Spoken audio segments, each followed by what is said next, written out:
Hi, I'm Ralph Demetrius, one of the astrologers at Planetary Calendar. We want to introduce our new format. Now, many of you know for many years this was the primary size of the calendar. It was a compact wall calendar. It was, easy to read, though there wasn't a lot of space for writing things. So a couple of years ago, we introduced the larger version. This is basically closed at 8.5 by 11. And so when you open this one up, you have a lot more space to write, and the forecasts on the top are very easy to read. It's a large font, and it's a very easy calendar ergonomically. Now, for the 2020 edition, we also introduced for the first time in something like 70 years the day planner, which has additional features, an additional chapter, and it also has an ephemeris at the back, which a complete ephemeris as compared to our mini ephemeris.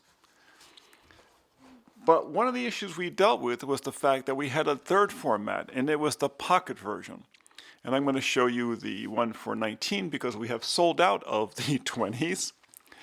And what they essentially did when they did it initially was take the actual format and just shrink it, which does work, except that when you go down this size, it gets pretty small.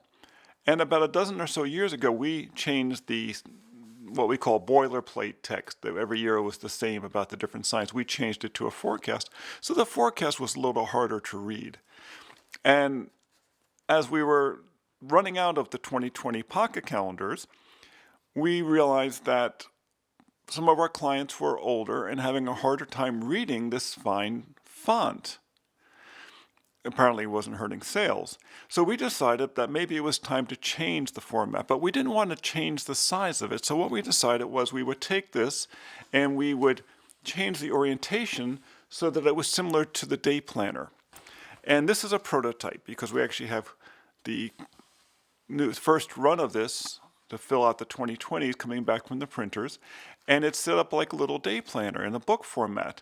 Now, the real advantage of this, and it did require doubling the number of pages, is that when you look at the months, we split the months between 2 pages now. It wouldn't have helped to just have them all on one page. So if we compare this now to this, you can see how much easier that is to read the day blocks. The day blocks here are actually only a little bit smaller than the day blocks in the original calendar. And if you look at the forecast page, each one is preceded by the forecast page, and compare the font of here in the forecast page and here, it's much, much better. This is actually a 9 font Georgia. It's a very easy reading font. It still has room down here for the meditations and the essential oil recommendations. And we took this tiny little section here, which is the mini ephemeris, and we put it here, expand it. So it's much easier to read.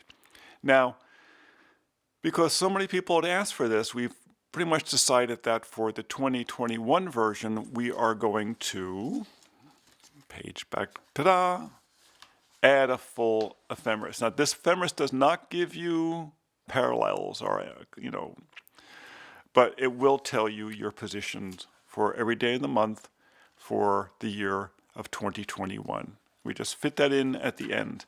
So it's a very easy calendar. It's still not very thick, though we had to make it a little thicker than our original one, but still fits in the pocket very nicely. We increased the dimensions just a little bit, like a 1/4 of an inch here, a 1/4 of an inch there to make it more usable. It reads, like I said, like a little book. It has all the instructions that are found in the regular calendars in a very easy to read format. We reduced the size of graphics. Was one of the ways we actually made this all come out right, besides adding the pages in. And here's the little section about the placement in the healing system, the gardening and wine tasting tips, because one does not live by the stars alone. And then we start with the forecasts, and of course, the very easy to read calendar. It's even big enough you could probably write stuff in there if you use a fine pen.